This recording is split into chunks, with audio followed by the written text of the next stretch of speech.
ang mga kwento ng pag-ibig, kwento ng buhay at kwento ng pag-asa dito sa Barangay Love Stories. Love Stories.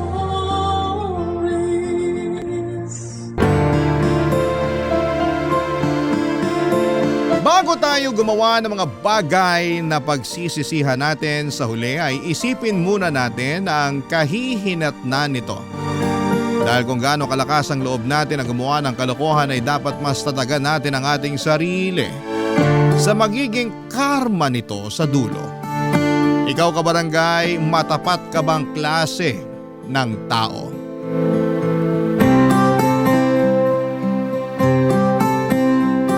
Dear Papa Dudut, lahat naman siguro tayo ay deserve ng second chance. Lalo na kung pinagsisihan na natin ang mga kasalanan natin. Yun kasi ang paniniwala ko lalo ngayon na humihiling ako ng ikalawang pagkakataon sa dati kong kinakasama na si Arnie.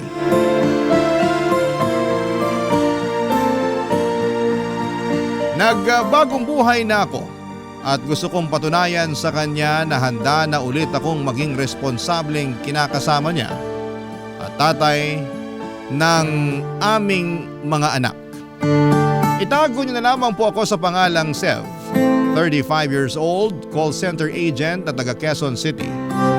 May kinakasama ako noon na ang pangalan naman ay Arnie. May anak kami ni Arnie na 4 na taong gulang na, pero nito lang January 2024 ay nakipaghiwalay ako sa kanya sa kadahilanang nawala na ako ng gana sa aming relasyon. Hindi na siya yung babaeng nakikita ko na gusto ko pang makasama sa pagtanda. At kahit na alam kong masakit ay ginawa ko pa rin ang tingin ko ay nararapat, Papa Dudut.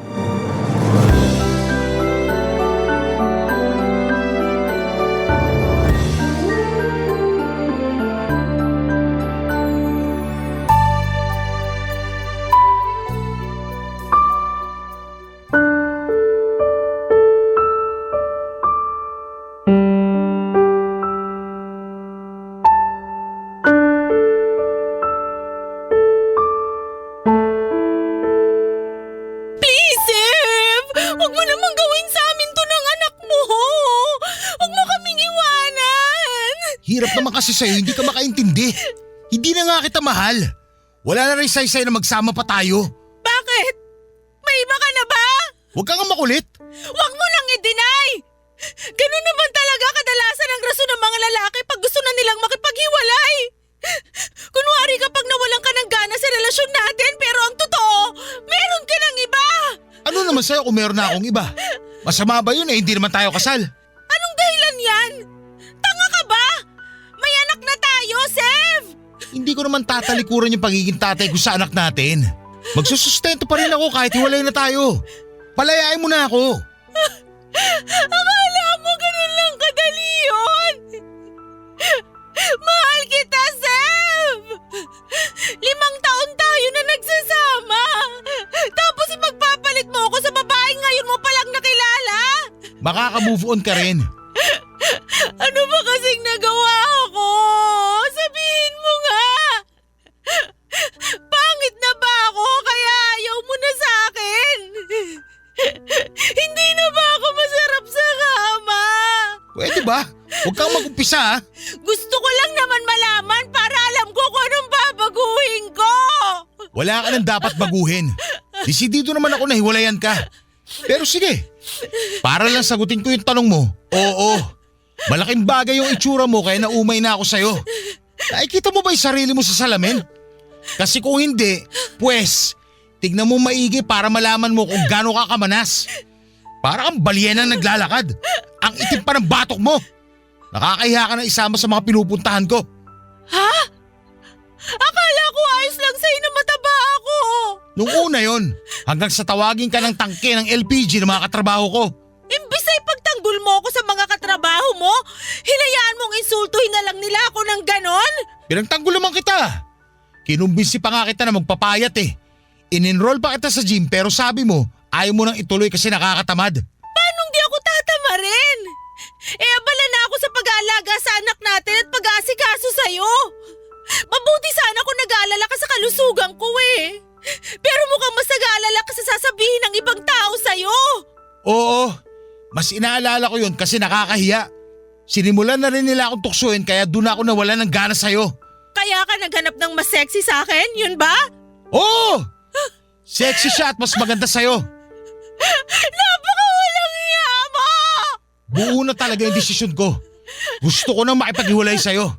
Swerte mo nga eh. Sa itsura mong yan, hindi ko na pinatagal yung panloloko sa'yo. Ang kapal ng mukha mo! Buisit ka.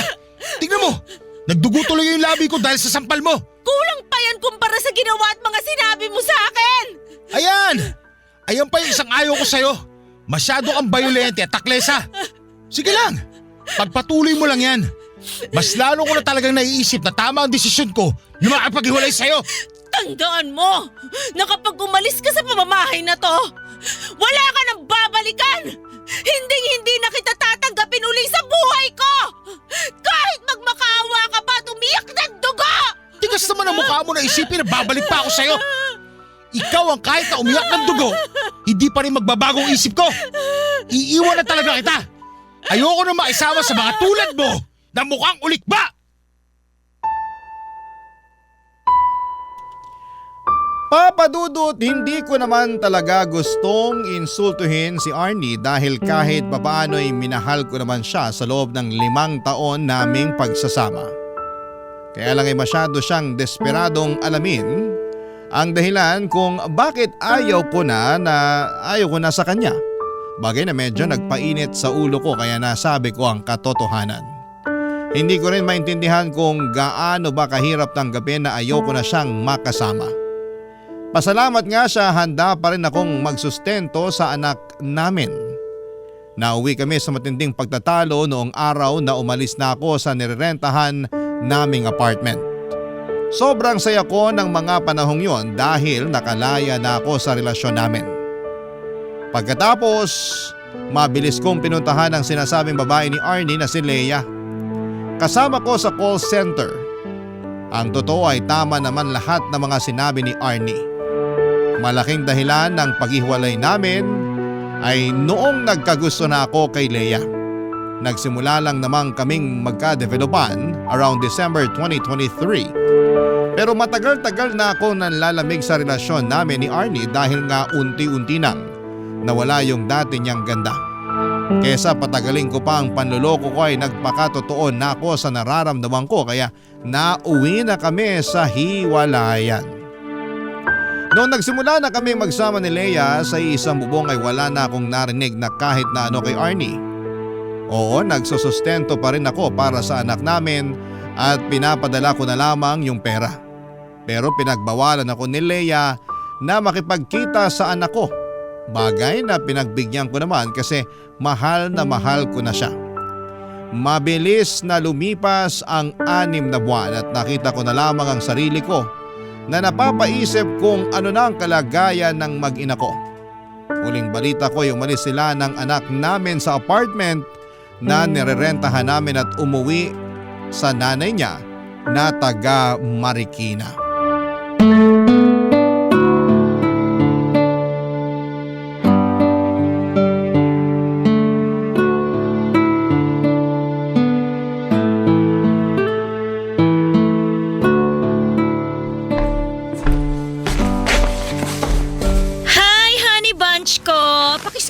Ano ba? Sungit naman, kiss lang eh. Mamaya na, naiirita ako. O bakit ka naman naiirita? Paano? Ang init-init tapos dikit ka ng dikit. Eh di sana binuksan mo yung aircon kesa nagrereklamo ka dyan na mainit. Sira yung aircon. Hindi gumagana kaya naka-electric fan lang ako. Ay, oo nga pala. Hindi ko pa napapapunta yung technician na gagawa ng aircon natin. Lagi kasi nawawala sa isip ko lalo day shift ako. Wala naman ako rito sa apartment natin. O ano gusto mo sabihin? Na porket night shift ako, ako na yung magpapapunta sa technician na gagawa ng aircon. Bakit hindi? Eh, ikaw yun nandito. Unahin ko pang bantayan yung gagawa kaysa sa tulog ko. Ay nako, kahit kailan talaga hindi ka maaasahan sa mga bagay dito sa bahay. Matagal mo ng kontak yung nag-ayos ng aircon. Kaya ikaw na umasikaso nun. Oo na. Sige, pag sinipag ako, pero sa ngayon, tiyagain mo na lang muna yung electric fan. Ano pa nga ba? Basta huwag ka lang dumikit sa akin. Naalibadbaran ako. magbabangayan na lang ba tayo ngayong rest day natin? Kasi kung oo, mabuti pa pumunta na lang ako sa mall para manood ng sine. At least doon may aircon. Malamig. Bahala ka sa buhay mo. Basta dito lang ako sa bahay. Kanina ko ba napapansin na kasubsub ka dyan sa cellphone mo Ano ba pinagkakaabalahan mo? Patingin nga. Uy! Akin na. Ano ba? Wala lang to. Sa ubo nga inaagaw phone ko. Teka, ano yan ha? Profile ba yan ni Arnie? Bakit ini-stalk mo yung ex mo ha? Ano naman ngayon? Anong ngayon? Bakit mo nga siya ini-stalk ha? Wala lang. Pwede ba? Wag mo akong gawing tanga. Sa palagay mo maniniwala ako sa sagot mo? Wala naman talaga eh. Masyado ka lang praning. Sino bang hindi mapapraning? Sige nga. Ano malay ko? Mamaya nag-uusap na pala ulit kayo. Ang advance mo naman mag-isip. Tsaka hindi na active sa social media si Arnie. Ini-stalk ko lang siya para makita yung mga ina-upload yung picture ng anak namin. Bakit? Namimiss mo na yung anak nyo? Oo! Ilang buwan ko na rin kasi hindi nakikita yung anak ko. Di ba pinagbawalan mo ako na makita siya? Kaya malamang namimiss ko na siya. Oh, sinunod kita ha? Hindi ko kinikita ang anak ko. Baka naman magalit ka pa na tinitignan ko picture niya. Pasensya ka na ha. Takot lang naman ako na baka may feelings ka pa kay Arnie. Tapos magkabalikan kayo pag pinayagan kita makipagkita sa anak mo. Bakit mo naman naisip ikaw nga yung mahal ko? Hirap sa'yo, lagi kang praning Hindi mo ako masisisi no? Nagawa mo ang iwanan yung mag-ina mo Paano na lang ako, di ba? Baka nakakalimutan mo. Iniwanan ko sila ng dahil sa'yo. Hindi ko nakakalimutan yon. Pero ayoko lang na gawin mo rin sa akin yon. Sa totoo lang, parang malapit na kitang iwan. Nakakayamot ka na Lakas ng tama mo. Mabuti pa umalis ka na. Di ba sabi mo pupunta ka sa mall? Alis na. Ayoko munang makita yung pagmumukha mo dito. Papa Dudut, hindi totoo na may feelings pa ako kay Arnie katulad ng binibintang sa akin ni Leia. Praning lamang siya bagay na kinakainis ko ng mga panahong yon. Kaya nauwi kami sa pagtatalo. Ayoko sa lahat na pinagbibintangan ako ng bagay na hindi naman totoo. Masama bang ma-curious kung ano na ang buhay ng dati kong kinakasama. Siya pa rin naman ang nanay ng anak ko at dahil nga ilang buwan na kaming hiwalay at hindi ko sila nakikita ay miss na miss ko na ang anak ko. Sa totoo lang ay hindi yun ang una't huling beses na nagtalo kami ni Leia nang dahil sa pangi-stalk ko sa Facebook account ni Arnie. Hindi ko kasi mapigilang tingnan doon yung old photos namin ng anak ko. Bagaman hindi na active si Arnie sa social media ay masaya pa rin ako kasi hindi niya ako in-unfriend. Akala ko kasi ibablock niya ako dahil ganon ang tipikal na ginagawa ng mga babae kapag nasasaktan sila dahil iniiwan sila ng lalaki. Kaya buti na lamang talaga at magkaibigan pa rin kami ng ex ko kahit sa social media lang. Papa Dudut. Barangay Love Stories. Barangay Love Stories. Papa Dudut, kung hindi ang Facebook account ni Arnie ang ini-stalk ko ay madalas akong mahuli ni Leia na tumitingin at nagla-like ng picture ng mga sexy na babae online. Pero para sa akin ay wala lang yon. Paghanga lang yon kasi nagagandahan ako sa hubog ng mga katawan nila. Dumating din yung punto na dumating na rin yung punto na hindi na rin ganon ka-sexy itong si Leia at parang bigla niyang napabayaan ang sarili niya mula noong magsama kami sa loob lang ng 6 na buwan. Kumbagay hindi na siya kaakit-akit sa paningin ko kaya parang nabawasan na rin ang pagmamahal ko sa kanya. Sa kabilang banda ay malaking dahilan din ng panlalamig ko sa kanya ay ang hindi namin pagkakaroon ng anak. 2 beses na kasing nakunan si Leia kaya natakot na siyang magbuntis. Ayaw na niyang sumubo kasi baka raw mag 50-50 na siya sa susunod. At dahil nga sa sitwasyon namin ay na-frustrate ako at lalo kong na-miss ang anak namin ni Arnie. Dumating ang oras na naapektuhan na rin ng husto ang pagsasama namin ni Leia dahil sa dami ng problemang nararanasan namin at sa kadahilan ng hindi kami magkaroon ng anak.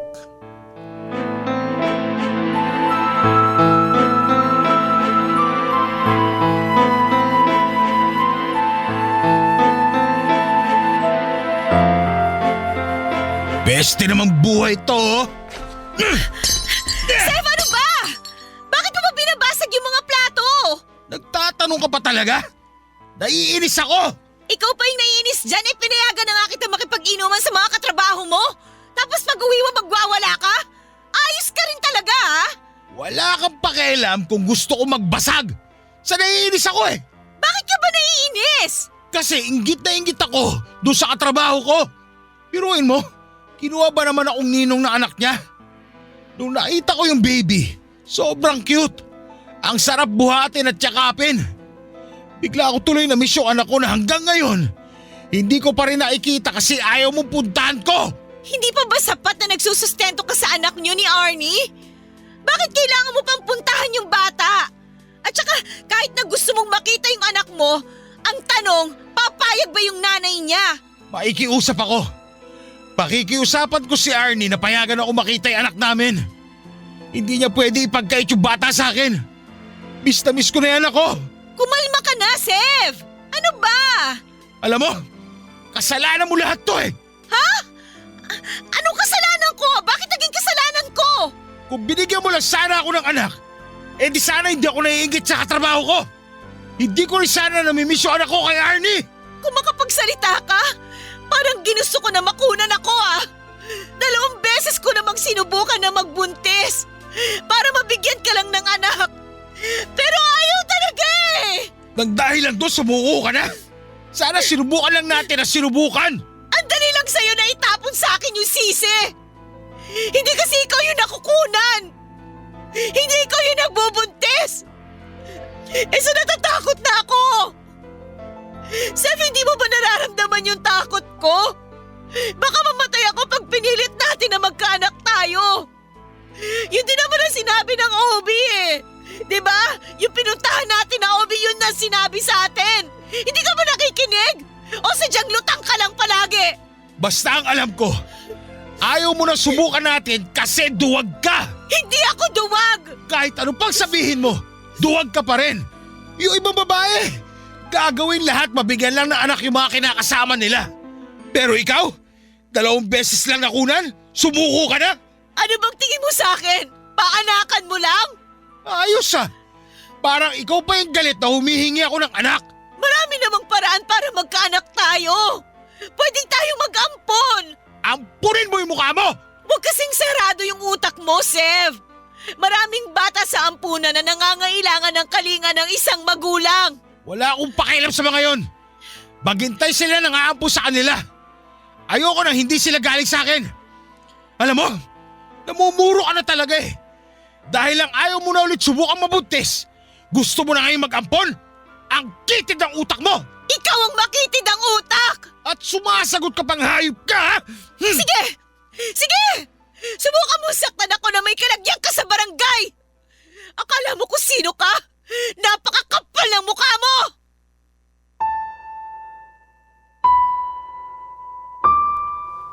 Papadudot nagandahan talaga ako ng husto kay Leia nung unang beses siyang pumasok sa BPO company na pinagtatrabahuan ko. At aaminin ko nagka-crush ako sa kanya kahit pamilyado na ako. Sexy, makinis, maputi ang balat at maganda pa ang forma. Hindi lang naman ako na love at first sight sa kanya kundi marami pang ibang lalaki sa trabaho namin. Pero ako ang pinakamaswerte sa aming lahat dahil ako ang nagustuhan ni Leia. Feeling ko nga noon ay swak na swak ang personality namin kaya siguro ay mabilis akong nahulog sa kanya. Siya lang ang nakikita ko ng mga panahon na yon kaya nagawa kong talikuran ang pamilya namin ni Arnie. Kaya lang dahil hindi niya ako magawang bigyan ng anak ay unti-unti akong nawala ng amor sa kanya. Tapos mas nakilala ko na rin ang ugali niya na may pagkataklesa at palaban. Mga bagay na ayoko sa isang babae. Sa huli kahit na anong galit ni Leia sa kagustuhan kong makipagkita sa anak namin ni Arnie ay wala na siyang nagawa pa.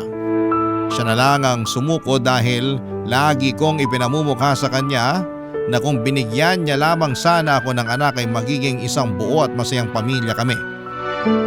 Mabuti na lamang talaga at meron pa rin akong anak sa dati kong kinakasama. Hindi pa rin nawawala sa akin ang pagiging tatay ko.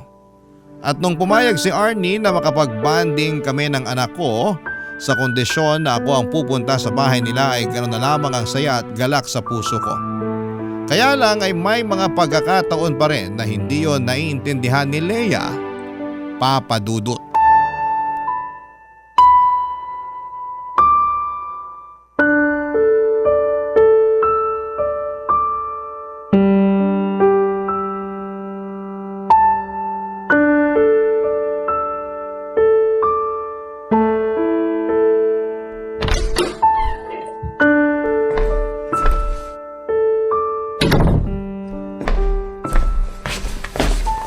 Oh, bakit nandito ka sa bahay, Leia?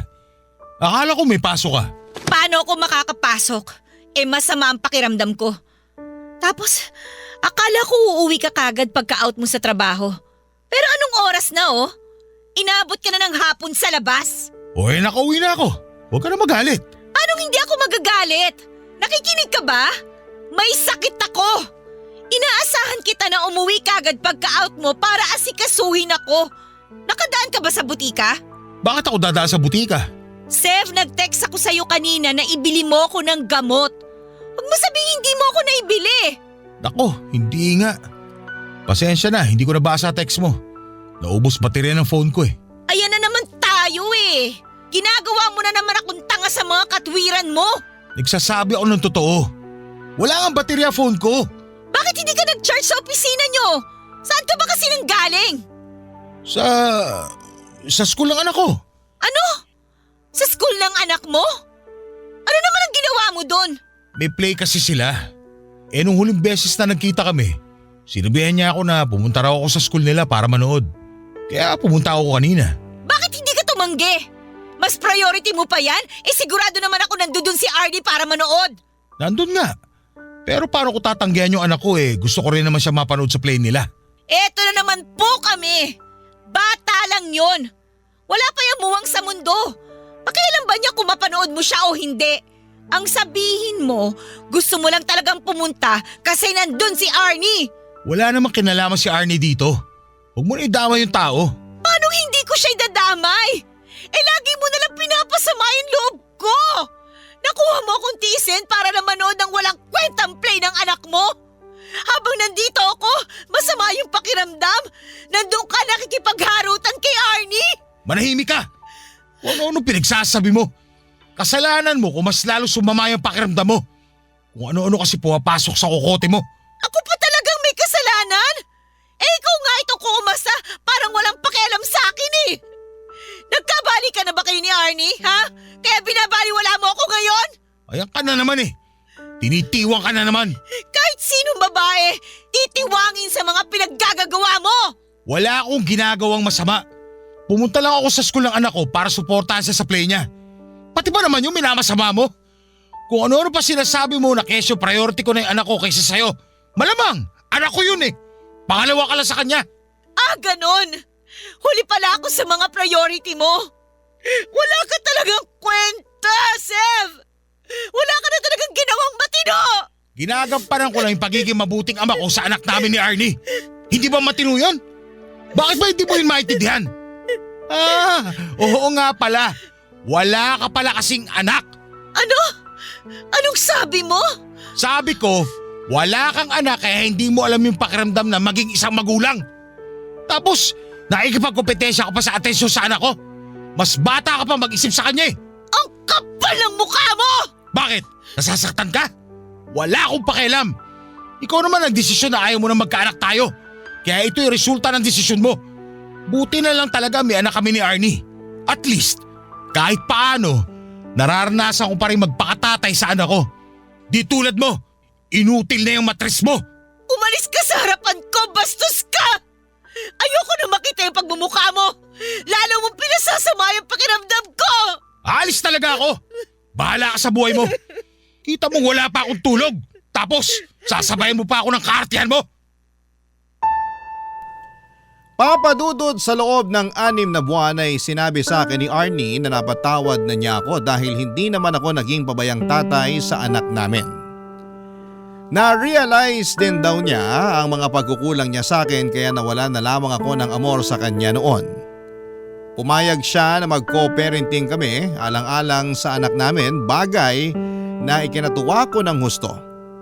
Kaya lang ay mas lalo yung kinainit ng ulo ni Leia. Pero pinanindigan ko ang kagustuhan kong magpakatatay sa anak namin ni Arnie kahit na palagi nagagalit sa akin si Leia. Doon na ako nagsimulang maglihim sa kanya kapag umaalis ako at pumupunta sa bahay ng anak ng dati kong kinakasama. Kahit naramdam kong galit pa rin sa akin ang mga magulang ni Arnie, hindi naman nila ako pinagsalitaan ng masama sa harapan ng anak namin.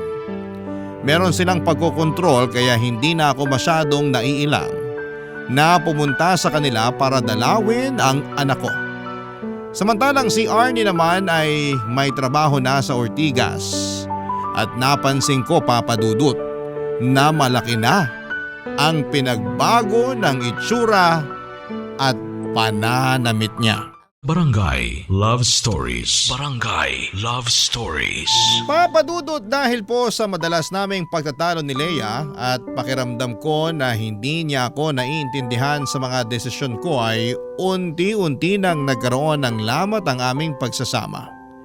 Madalas nga ay nakikwento ko pa yon kay Arnie at pinapayuhan niya ako na huwag ko na raw gawin kay Leia yung bagay na ginawa ko sa kanila noon ng aming anak. Doon ako tinalaban ng hiya at konsensya, kaya imbes na makinig sa payo niya, naisip ko na sana'y hindi ko na lamang sinira ang pamilyang meron kami noon. Ilang gabi ko ring inisip kung ano ba talaga ang gusto kong mangyari sa buhay ko. Kung ipagpapatuloy ko pa ba ang pakikisama kay Leia o makikipaghiwalay na lamang ako. Sa huli nag-decide ako na gawin ang sa palagay ko ay tama at nararapat. At yun nga ay ang tapusin na ang relasyon namin ni Leia. Bagay na hindi niya na-appreciate at dahilan kung bakit sobra siyang naggalit sa akin noon, Papa Dudut.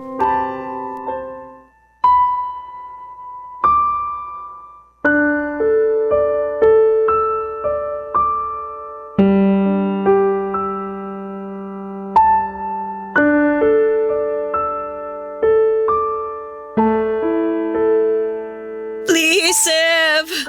Huwag mo naman akong iwan, oh. Pangako, magbabago na ako. Hindi na ako lagi magagalit sa'yo. Hindi na kita sisigawan. Pagsisilbihan na rin kita lalo. Huwag mo lang akong iwanan. Please naman, Sev. Please. Pagsisilbi ang pinagsasabi mo hindi naman kita katulong. Saka ayoko na, Leia. Gusto ko na lang na maghiwalay tayo ngayon ng mapayapa. Bakit mo ba kasi ako iiwan? Ano bang nagawa ko sa iyong kasalanan? Wala, pero marami ka ng pagkukulang eh. Hindi na ikaw yung babae na gustuhan ko. Tignan mo nga yung itsura mo. Mukha ka ng manang. Napakalosa mo ng tignan eh, wala naman tayong anak. Saka yun nga, wala tayong anak kaya wala na rin akong rason para makisama pa sa'yo. Dahil lang sa bagay na yon, kaya iiwan mo na ako? Eh napakasama mo naman palang tao! Kung kasamaan man ang tawag sa pagsasabi ng totoo, eh di ako na masama. Ikaw naman lagi lumalabas na mabuti. Nakikiusap ako sa'yo, huwag mo naman akong iwanan, oh, Sev, please. Hindi na ba natin pwedeng ayusin to? Pag-usapan natin to, Sev. Wala na tayong dapat pag-usapan. Ayoko na sa'yo kasi masyado kang controlling. Ayoko sa lahat sa babae, yung ganyang klase. Akala ko pa naman iba ka sa lahat, pero mas malala ka pa pala. Kaya nga magbabago na ako. Hindi na ako magiging controlling. Babawasan ko na rin yung pagiging taklesa ko sa'yo. Huwag mo lang akong iwanan, Sev. Please, huwag kang umalis. Sorry, pero kung noon pa sana ginawa yan, baka hindi na wala yung pagmamahal ko sa'yo. Pero huli na kasi ang lahat. Kilala mo naman akong tao. Pag ayoko na talaga. Hindi mo na ba ako mahal? Kaya ganun kadali mo na lang itapon yung pinagsamahan natin? Hindi na. Bakit ang bilis naman? Ewan ko, hindi ko alam. Baka naman hindi mo sinubukan na mahalin ako. Sa loob ng ilang buwan na magkasama tayo, ginamit mo lang talaga ako. Ginawa mo lang akong parausa nung nagsawa ka na sa dati mo kinakasama. Tapos ngayon, nasawa ka na sa akin, basta mo na lang ako tatapon na parang basura. Minalaman kita kaya masasabi ko na totoo yung pinakita ko sa'yo. Saka, Saan ang galing yung baka hindi ko sinubukan? Sinubukan ko na ayusin yung relasyon natin. Inintindi kita nung ayaw mo na mag-baby tayo. Kasi natatakot ka na baka may mangyaring masama sa'yo. Pero na-realize ko, hindi ko pala kayang pakatawanan na hindi isumbat sa'yo ng paulit-ulit yung bagay na yon. Kaya nagdesisyon na lang akong tapusin itong relasyon natin. Kasi wala rin naman itong patutunguhan. Ginawa mo lang sa akin kung ano yung ginawa mo kay Arnie eh. Baka naman sinasabi mo lang yan. Kasi ang totoo, may iba ka na. Nagkabali ka na ba kayo ng dati mo kinakasama? Hindi walang ganon. Siguraduhin mo na nagsasabi ka ng totoo. Kasi walang sikreto na hindi nabubunyag. Huwag mo na akong gawing tanga, Sev! Hindi nga kami nagkabalikan kaya wag mo nang ipilit. Hindi talaga kayo magkakabalikan. Kasi aayawan ka na niya, Sev. At kahit na maisip mo pang magbagong buhay para maibalik yung dati niyong samahan, hindi ka na niya tatanggapin muli sa buhay niya! At bakit mo naman nasabi yan? Kasi manloloko ka! Galit ang mga babae sa mga manloloko! Kaya huwag ka nang umasa na may babalikan ka pa kay Arnie kung sakaling maisipan mong ayusin yung dati niyong relasyon! Wala kang karapatan na pangunaan ng mga bagay. Hindi mo naman nakikita ang mangyayari sa hinaharap. Oo! Pero hindi ako inutil! Siguro nga karma ko na to. Kasi kasama mo ako sa pananakit noon sa dati mo kinakasama.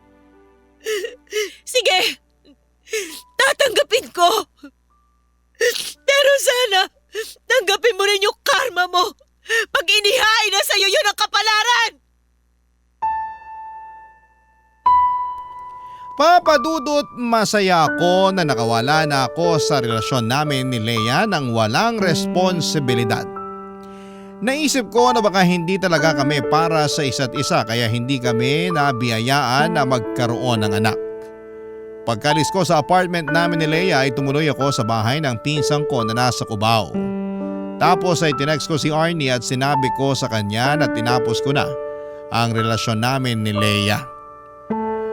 Nakatulugan ko na lamang ang paghihintay sa reply niya pero wala naman siyang naging sagot. Kinabukasan, nag-decide ako na bisitahin sila ng anak namin sa Marikina.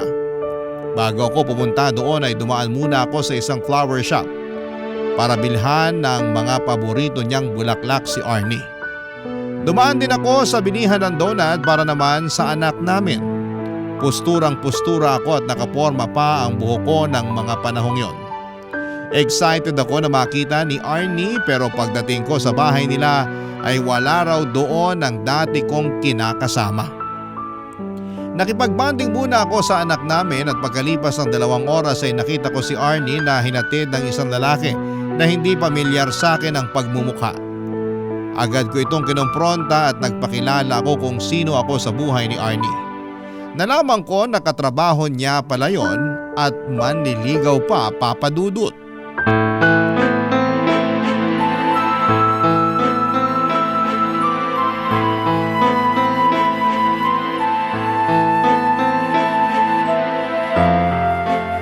Sef, mag-usap nga tayo. Talagang mag-uusap tayo. O bakit parang nagagalit ka? Sino nagbigay sa'yo ng permiso magpaligaw? Seryoso ba talaga yung tanong mo? Oo, kaya sagutin mo na lang. Walang nagbigay sa akin ng permiso. Ako lang ang nagdesisyon na handa na ako magpaligaw. Tsaka bakit? Kanino ba ako dapat magpaalam? Eh di sa akin. Nagdodroga ka ba? Anong sa'yo? Ano ba yung pinagsasasabi mo? Kasi ako pa rin ang tatay ng anak mo. Kaya may karapatan pa rin ako sa'yo. Sira na siguro tuktok mo, no? Baka nakakalimutan mo, hiwalay na tayo. Kahit na ikaw pa ang tatay ng anak natin, iniwan mo na kami. Pinagpalit mo kami kay Leia, di ba? O bakit ngayon bigla ka nagkakaganyan? Hindi mo ba nabasa yung text ko sa'yo kagabi? Wala na ako matatanggap na text message mo, nagpalit na ako ng number. At bakit ka nagpalit? Akin na yung bago mong number, dali! Kapal mo! Kaya nga ako nagpalit para hindi mo na ako makontak eh. Tapos na tayo, kaya wala na rin namang saysay na magkausap pa tayong dalawa. Hindi ko naman pinagkakait sa'yo yung anak mo eh. Kung gusto mong pumunta dito sa bahay para dalawin siya, pumunta ka. Welcome ka naman dito sa bahay ng mga magulang ko. Pero kung pupunta ka man, di mo na kailangang ipaalam sa akin. Hindi na rin naman mahalaga. Kung ganun, hindi mo nga alam ang tungkol sa amin ni Leia. Kailangan ko pa bang malaman? Hiwalay na kami, Arnie. Ako nakipaghiwalay sa kanya. Oh, talaga? Oo, kasi... Huhulaan ko. Hindi mo na siya mahal kasi hindi na siya yung babaeng nagustuhan mo. Yung maganda, yung sexy. Tama ako, di ba? Arnie naman. Wala nang bago ron. Yun din naman dahilan mo kaya ka nakipaghiwalay sa akin nun. Aminin ko na medyo loko-loko ko nun. Kaya ako nagawa yun sa'yo at sa anak natin. Pero nagbago na ako ngayon. Aanin ko naman yung sinasabi mong pagbabago. Sige nga. Kasi gusto ko magsimula ulit tayo. Gusto kong itama yung mga pagkakamali ko sa inyo ng anak natin. Kaya sana bigyan mo pa ako ng second chance.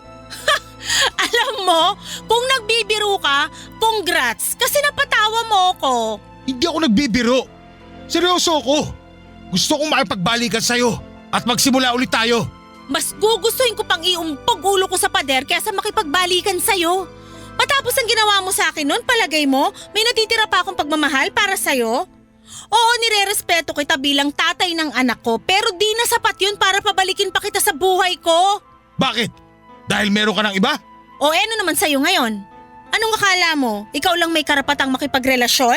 Hindi ka pwedeng mapunta sa iba dahil mahal kita. Wala akong pake. Wala ka ng karapatan na diktahan ng buhay ko. Kapal ng apog mo na sabihin na dapat akong humingi ng permiso sa'yo bago ako magpaligaw? Bakit? Sino ka ba sa buhay ko? Wala na ba talagang katiting na pagmamahal sa puso mo para sa akin? Wala na ba talaga akong pag-asa sa'yo, Arnie? Walang-wala na. Matagal nang wala. Sinabi ko sa'yo no na pag iniwan mo ko, wala ka nang babalikan. Kaya ano pang inaasahan mo? Mula nung araw na umalis ka, inumpisahan ko nang alisin ka sa sistema ko.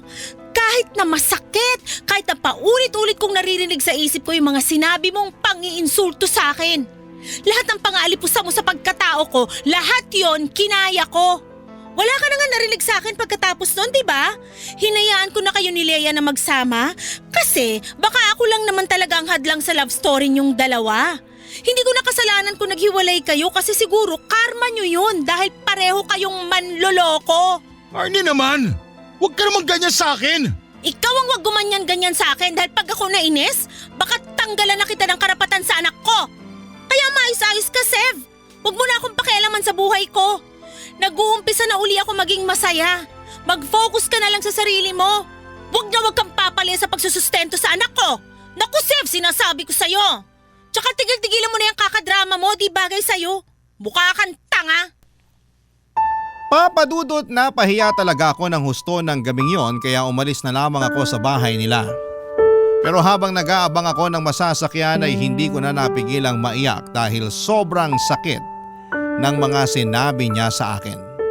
Para kung sinaksak ng milyong patalim sa dibdib at kulang na lamang, ay hilingin ko na sana'y masagasaan na lamang ako ng mga panahong yon. Alam ko naman na nagkasala ako kay Arnie pero sobrang sakit palang karma na makita siyang masaya sa piling ng iba. Sa ngayon, papadudot ay ayoko pa ring sukuan si Arnie. Gusto ko siyang ligawan katulad nung unang beses ako nagkagusto sa kanya. Gusto kong patunayan, papadudot, sa dati kong kinakasama na nagbagong buhay na ako. Lahat naman ng tao ay deserve ang second chance, hindi ba? Kaya naniniwala ako na deserve ko rin yon. Maraming salamat po, papadudot, sakaling mapili po ninyong i-area ang storya ng buhay ko sa Barangay Love Stories. Hanggang dito na lamang po ang sulat ko and God bless sa inyong lahat. At salamat po in advance ng inyong forever kapuso at kabarangay, Sev. Barangay Love Stories. Barangay Love Stories. Anong say mo sa Barangay Love Stories na ito? Pagkwentuhan natin sa comment section yan. Nagustuhan ng iyong napakinggan? Ituloy yan via live stream sa www.gmanetwork.com/radio.